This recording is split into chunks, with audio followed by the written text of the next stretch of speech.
જય કિસાન મિત્રો, આવતીકાલે 3 જાન્યુઆરી 2026 રોજ સુરતના મોટા વરાછા ખાતે એક ભવ્ય રાજસ્વી સન્માન સમારોહનું આયોજન થયું છે. એટલે કે ગુજરાત સરકારની અંદર જે લોકો નવા નવા મંત્રીઓ બન્યા છે, ધારાસભ્યો બન્યા છે, વગેરે વગેરે વગેરેનું સમાજ તરફથી સન્માન કરવાનો એક કાર્યક્રમ આયોજન કર્યો છે. કોઈ વ્યક્તિ જીવનમાં કંઈક ઉપલબ્ધિ મેળવે અને એનું સન્માન થાય એ ખોટું તો નથી જ, એ વ્યાજબી છે. જીવનમાં અનેક સંઘર્ષો કરીને કોઈ માણસ કોઈ જગ્યાએ પહોંચે તો સમાજે એનું સન્માન કરવું જોઈએ, અને એ જ તો વ્યક્તિની મહેનતની સાચી કદર છે. પણ સુરતમાં જે સન્માન થવા જઈ રહ્યું છે, શું એ સન્માન સમાજ માટે ફાયદાકારક છે કે ફાઇલો ફેરવનારા માટે ફાયદાકારક છે, એ જાણવું પણ બહુ જરૂરી છે. સુરત આખાની અંદર બેફામ ડ્રગ્સ વેચાય છે, બેફામ, એનો કોઈ હદ નથી. સરકારમાં બેઠેલા લોકો આ બેફામ ડ્રગ્સ વેચાય છે એમાંથી હપ્તા પણ લેતા હશે, અને બધી જ વસ્તુના પુરાવા તો શું હોવાના, અને પુરાવા હોય એની અંદર પણ ક્યાં ફાંસી થઈ ગઈ છે કોઈને. બેફામ ડ્રગ્સ વેચાય છે, યુવા પેઢી બરબાદ થઈ રહી છે. સરકારનું કોઈ નિયંત્રણ ડ્રગ્સ વેચનારા ઉપર નથી. એ જ સરકારમાં મંત્રી બનેલા માણસોનું સન્માન આવતીકાલે થશે, તો એ સન્માન કેવું હશે એ જોવા જેવી બાબત છે. સુરતની જ ખાલી વાત કરીએ તો ખાનગી શાળાઓનો રાફડો ફાટ્યો છે. ગરીબ માણસ, નાનો માણસ, હીરા ઘસતો માણસ, મજૂરી કરતો માણસ, એ પોતાના બાળકોને ભણાવી શકે એવી પરિસ્થિતિમાં નથી. આરટીઈના એડમિશનો લીધા હોય તો પ્રાઇવેટ શાળાઓ વાળા અનેક બાળકોને અલગ બેસાડી રાખે, નાસ્તો ન આપે, બસમાં ન આવવા દે, ધાક ધમકી કર્યા કરે, એડમિશન કેન્સલ કરાવવા માટે થઈને ખોટી ખોટી રીતે હેરાન કરે. આવું બધું થાય જ છે. અને એ જ સુરતમાં શિક્ષણ મંત્રી આવવાના છે પાછા, અથવા કોઈ પણ XYZ મંત્રી આવવાના છે. જે સરકાર આપણા બાળકોને સારું શિક્ષણ ન અપાવી શકે, એ સરકારમાં કોઈ માણસ મંત્રી બન્યો છે, એનું સન્માન હોય કેવું? લોકોએ વિચારવું પડશે કે કેવું સન્માન કે જે મંત્રી, જે સરકાર, જે મુખ્યમંત્રી પોતાના રાજ્યના કે સમાજના બાળકોને એક સારું શિક્ષણ નથી અપાવી શકતા. અનેક મા બાપોએ જમીનો વેચીને, મકાનો વેચીને, લોનો લઈ લઈને ભણે છે. પહેલાનો જમાનો એવો હતો, આજે હું આ ધરતી પર બેઠો છું કેમ કે આપણે ધરતીપુત્રો છીએ. આ આપણો પાક છે, આ જુવાર છે, આપણે ખેડૂતના સંતાનો છીએ. એક જમાનો એવો હતો કે કાઠિયાવાડમાં આપણા બધા વડવાઓ રહેતા હતા, એક સિઝનની ખેતી કરતા અને આખો પરિવાર ખુશખુશાલ રહેતો. એક સિઝન ખાલી, એક સિઝનમાં કપાસ વાયો કે મગફળી કે જે કંઈ પણ હોય. પછી આજ ભાજપની સરકારના પાપના કારણે કાઠિયાવાડમાં ખેતી માટે પૂરતું પાણી નહીં, અસામાજિક તત્વોનો ત્રાસ, બીજી ત્રીજી વ્યવસ્થાઓ નહીં, થાકીને, કંટાળીને, હારીને, ભયભીત થઈને હજારોની સંખ્યામાં લોકો સુરત અને અમદાવાદ હિજરત કરવી પડી. આજથી બીજી કે ત્રીજી પેઢીએ હિજરત કરવી પડી. રાજી ખુશીથી તો કોઈ આવ્યું નથી. હવે અહીંયા સુરત આવ્યા તો સુરતમાં ડ્રગ્સનું દૂષણ, પ્રાઇવેટ શાળાઓની અંદર હજારો લાખો રૂપિયાની ફી ભરવી પડે છે, દવાખાનામાં માણસ લૂંટાય છે, કોર્પોરેશનની કચેરીઓ છે એ મન ફાવે એવા તોડ કરી જાય છે, કોઈ સાંભળવા વાળું છે નહીં, પોલીસ સ્ટેશનોની તો અલગ જ કહાની છે. અને આ બધી જ પરિસ્થિતિ જે સરકારના રાજમાં છે, એ સરકારનું સન્માન હોય કેવું? સરકાર તો સમાજ થકી બને છે, સમાજ સરકાર થકી નથી. સરકાર સમાજથી છે. સમાજ પાસેથી સન્માન જોતું છે, પણ સમાજની વાત નથી સાંભળવી. એવા માણસો કાલે મોટા વરાછામાં સન્માન લેવા આવવાના છે. જે મંત્રી કે મુખ્યમંત્રી કે આગેવાનોને સમાજ પાસેથી સન્માન મેળવવાની આશા હોય, એને સમાજની વાત પણ સાંભળવી જોઈએ. તો વાત કેમ નથી સાંભળતા? સુરતમાં હજારો કરોડો રત્ન કલાકારો પોતાનો પરિવારનું જીવન નિર્વાહ કરતા હતા. પછી હમણાં થોડીક મંદી આવી છે. એ મંદીના કારણે અનેક રત્ન કલાકારો પોતાના બાળકોની ફી ન ભરી શક્યા, અને એના કારણે શાળાઓ તરફથી ધાકધમકી કરવામાં આવી. પછી સરકારે ખાલી વાહવાહી લૂંટવા એક યોજના બહાર પાડી, પણ કેટલાક રત્ન કલાકારોને કેટલાક મામૂલી પૈસા મળ્યા, બાકીના રત્ન કલાકારોને આજે કોઈ સહાય નથી મળી. સન્માન જોઈતું છે, પણ સન્માન કરનારા સમાજને આપવું નથી કંઈ. તો આ કેવી વાત? આ કેવો સન્માન સમારોહ? અને સૌથી મહત્વની વાત કે આજ વરાછા વિસ્તારમાં સન્માન સમારોહ રાખ્યો છે. વરાછામાં તો એક કોલેજ નથી. 30 વર્ષ થઈ ગયા. કોર્પોરેશન, કેન્દ્ર સરકાર, રાજ્ય સરકાર બધું જ એક પાર્ટીનું. તો વરાછામાં આપણા દીકરા દીકરીઓ માટે કોલેજ કેમ ન બની? અનેક દીકરા દીકરીઓ સિટી બસોની અંદર ઘેટા બકરાની જેમ ઠૂસાઈને ક્યાં છે અડાજણ ને પાલ ને વેસુ ને પેલી બાજુ ભણવા જવું પડે છે. કાઠિયાવાડમાંથી હિજરત કરીને સુરતમાં આવ્યા તો સુરતમાં ઠેકાણું તો પડ્યું નહીં. સુરતમાં ઘેટા બકરાની જેમ બસોમાં બેસવું પડે છે. અનેક દીકરીઓને અસામાજિક તત્વોના શોષણનો ભોગ બનવું પડે છે. કેટલી ઘટનાઓ બને છે, પછી તો મા બાપ પણ જતું કરી દે છે. તો ત્યારે આ સન્માન લેવા માટે આવનારી ટોળકી છે કેમ નથી બોલતી કઈ? વરાછામાં કોલેજ કેમ નહીં? આટલો વિશાળ સમાજ રહે છે, આટલા બધા લોકો રહે છે. એક સારી કેશુભાઈ પટેલ સરકારી કોલેજ વરાછામાં હોવી જોઈએ એવી ઘણા સમયથી માંગણી છે. કેમ કોલેજ બનતી નથી? દોસ્તો, આ સન્માનના નામે આવનારી ટોળકીને ઓળખવા પડશે કે આ સન્માન છે શેનું. સૌથી મહત્વની વાત કે થોડાક દિવસ પહેલા હું એક રાજકીય રીતે ખૂબ જ પીઢ કહી શકાય, અનુભવી કહી શકાય એવા એક વ્યક્તિ સાથે બેઠો હતો. ઉંમર અને અનુભવમાં બંનેમાં ખૂબ પીઢ કહેવાય એવા. ચર્ચા દરમિયાન એક વાત નીકળી. એમાં એવો પ્રશ્ન આવ્યો, બીજા બે લોકો પણ બેઠા હતા, કે આ ફલાણાને મંત્રી કેમ બનાવ્યો, ફલાણાને મંત્રી કેમ બનાવ્યો, પેલાને કેમ બનાવ્યો. એવો 2-4 અલગ અલગ વ્યક્તિઓના શા માટે મંત્રી નવી સરકારમાં બનાવ્યા એની ચર્ચા નીકળી. તો જે પેલા પીઢભાઈ હતા એને બહુ સરસ જવાબ આપ્યો. અત્યારે ચારો તરફ છે ને આપણા સમાજના વ્યક્તિ મંત્રી બની ગયા એટલે એનું સન્માન સમારોહ. પણ પેલા પીઢ માણસની વાત સમજવા જેવી હતી. એને એમ કીધું કે એક્સ નામના વ્યક્તિને, કદાચ એક્સમાં નહીં સમજાય, આપણે ચંદુ નામના વ્યક્તિને કેબિનેટ મંત્રી બનાવ્યો. શું કામ બનાવ્યો? તો પેલા પીઢ માણસે એવું કીધું કે એને કઈ આવડતું નથી એટલે બનાવ્યો. પબ્લિકે એવું કીધું કે આને કઈ આવડતું નથી તો આને કેમ મંત્રી બનાવ્યો? તો પેલા પીઢ માણસે એમ કીધું કે કાંઈ નથી આવડતું ને ઈ જ એની લાયકાત છે ને એટલે જ એને મંત્રી બનાવ્યો છે. કંઈક આવડતું હોત તો નથી બનાવવાનો. તો પેલા બે લોકોને જિજ્ઞાસા થઈ કે કઈ નથી આવડતું એને મંત્રી બનાવ્યો, આ કોઈ લાયકાત છે? કે ગાંડો છે, ગમાર છે, બુદ્ધિ વગરનો છે, ઓછી ખબર પડે છે, નથી કાંઈ એનામાં કઈ નૂર નથી, દેશી ભાષામાં એનામાં કોઈ તાકાત, બળ કે વિલ પાવર નથી, તો એને કેવી રીતે બનાવ્યો? તો પીઢ માણસે કીધું કે એનામાં કઈ નથી એટલે જ એને બનાવ્યો. તો આ બાજુના ભાઈએ પાછું પૂછ્યું કે એવું કેમ? તો પીઢ માણસે જે જવાબ આપ્યો એ સમજવા જેવો છે. પીઢ માણસે એવું કીધું કે જેનામાં કાંઈ ન હોય ને એને ગમે ત્યારે રવાના કરી દે, મંત્રીમંડળમાંથી કાઢી મૂકે, તો એની હારે તાલુકાનો પ્રમુખ પાર્ટી ન બદલે. જૂના જમાનામાં એવા કદાવર નેતાઓ હતા મંત્રીમંડળમાં કે ખાલી રાજીનામું આપવાની વાત કરે ને તો એની બાજુમાં બીજા 20, 30, 15 ધારાસભ્યો હોય કે અમારા ફલાણા મંત્રી રાજીનામું આપશે તો 20 ધારાસભ્ય એની ભેગા જતા રહેશે. ભાજપની સરકારે શું કરી કે મંત્રી એવાને બનાવવાનો જે નમાલો હોય, નબળો હોય, નિર્બળ હોય, વિલપાવર વગરનો હોય, એનામાં બહુ કઈ લાંબી ગતાગમ ન હોય, જેથી કરીને જેમ દબાવવો હોય, જેમ દુરુપયોગ કરવો હોય, જેમ ઘસવો હોય, જેમ એને છોલવો હોય એમ છોલી શકાય. અને છેલ્લે જયારે એને કાઢી મૂકે મંત્રીમંડળમાંથી રાતોરાત કે ચાલો એ નીકળો બધા જ ભાગો અહીંથી, ત્યારે સમાજ નારાજ ન થાય. કેમ કે આજે સમાજ સન્માન કરે છે, પણ મંત્રીમંડળમાં કાઢી મૂકશે ત્યારે સમાજ નારાજ નહીં થાય. શું કામ? કેમ કે સમાજનો નેતા તો છે જ નહીં. જૂના જમાનામાં એવું હતું કે મંત્રીમંડળમાંથી એકાદા વ્યક્તિને પડતો મૂકે તો આખો સમાજ નારાજ થતો ને એનું પરિણામ ચૂંટણીમાં દેખાતું. એટલે ભાજપે નક્કી કર્યું કે જે સમાજનો નેતા જ ન હોય, સમાજ આરે જેને કઈ લેવા દેવા જ ન હોય, સમાજની અંદર ભાવનાથી જોડાયેલો ન હોય, જેની પાછળ હજારો યુવાનો કે હજારો વડીલો જોડાયેલા ન હોય, એવા ગાંડાને મંત્રી બનાવવાનું. એટલે ભવિષ્યમાં જયારે એને મંત્રીમંડળમાંથી કાઢી નાખો ત્યારે આખો સમાજ નારાજ ન થાય. એટલે આજે જે સન્માન થઈ રહ્યું છે એ સમાજના નેતા નથી થઈ રહ્યું.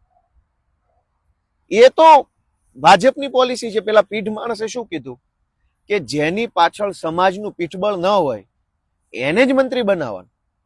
ગુજરાતમાં એક જ મંત્રી એવા છે જેની પાછળ સમાજનું પીઠબળ છે, એ છે પરસોત્તમભાઈ સોલંકી. છે કેટલાય વર્ષોથી મંત્રી છે.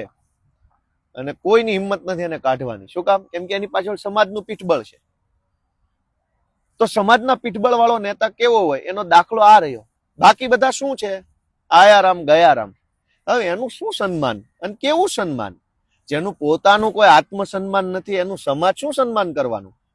સમાજના પ્લેટફોર્મ પરથી તો વટવાળા હોય એના સન્માન થતા. જૂના જમાનામાં સન્માન કોના થતા? વટવાળા માણસનું સન્માન થતું, સ્વાભિમાન વાળા માણસનું સન્માન થતું. સ્વાભિમાનના ભોગે માણસ કંઈ પણ કરવા તૈયાર ન થતો, એવા માણસનું સન્માન થતું. આજ સ્વાભિમાન બાભિમાન કઈ નહીં ભાઈ, મને તો ભાજપમાં જે કહે છે હું કચરા પોતાય કરીશ મંત્રીમંડળની ઓફિસમાં, એવા માણસોના સન્માન.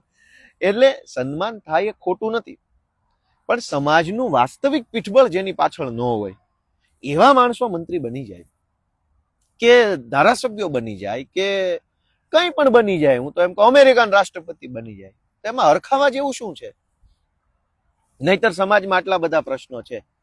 જમીન માપણીનો પ્રશ્ન છે. આખા ગુજરાતમાં એટલી હદે ખેડૂતો પરેશાન છે જમીન માપણીના કારણે કે એની કોઈ પીડાનો પાર નથી. હજારો ખેડૂતો કાગળિયાઓની થેલીઓ લઈ લઈને પ્રાંત ઓફિસ, મામલતદાર ઓફિસ, DILR ટિપ્પણ કઢાવે, સિટી સર્વેમાં એમાં તેમાં જ્યાં હોય ત્યાં જાય છે. કોઈ મેળ પડતો નથી 10-10 વર્ષથી. સન્માન લેવા આવેલા સન્માનની મંત્રીઓને આપણે પૂછવું ના જોઈએ કે આ તમારી સરકાર છે તો આ ધક્કા કાં ખાવા પડે છે અમારે પ્રાંત ઓફિસોમાં અને DILR કચેરીઓમાં? અનેક લોકો પોતાની જમીનની મેટરોમાં ખાતરની લાંબી લાંબી લાઈનો લાગે છે, બિયારણમાં કોઈ છેતરી જાય છે, ટેકાના ભાવની ખરીદીની અંદર ભયંકર ભ્રષ્ટાચાર થાય છે. તો આ સન્માનની મંત્રીઓ જે આવી રહ્યા છે એને કોઈ કહેવા વાળું નથી કે આ બધું ખોટું થાય છે, તમે નથી જોઈ રહ્યા? પણ આ લોકો સમાજના નેતા નથી એટલે જ મંત્રી છે. તો પછી જે સમાજનો નેતા જ નથી એનું સમાજ દ્વારા સન્માન કેવું આવે? મારે તો એ બધા લોકોને નમ્ર વિનંતી કરવી છે કે સમાજનો નેતા કેવો હોય? કેશુભાઈ પટેલ જેવા હોય. કેશુભાઈ પટેલ જ્યારે એને મુખ્યમંત્રી પદેથી હટાવવામાં આવ્યા ત્યારે રાજકોટની અંદર એક સંમેલન થયું હતું ને હજારો લોકો ભેગા થયા, હજારો નહીં કરોડો લોકો ભેગા થયા. જગ જાહેર છે, બધાને ખબર છે. સમાજનો નેતા એવો હોય. અહીંયા તો ઉપરથી ફોન આવે દિલ્હીમાંથી કે હાલો ભાઈ તમારા બિસ્તરા પોટલા ભરી લો, હાલો નીકળો છટકાવો અહીંથી, હાલો ભાગો ફૂટ. એક શબ્દ નથી બોલી શકતા.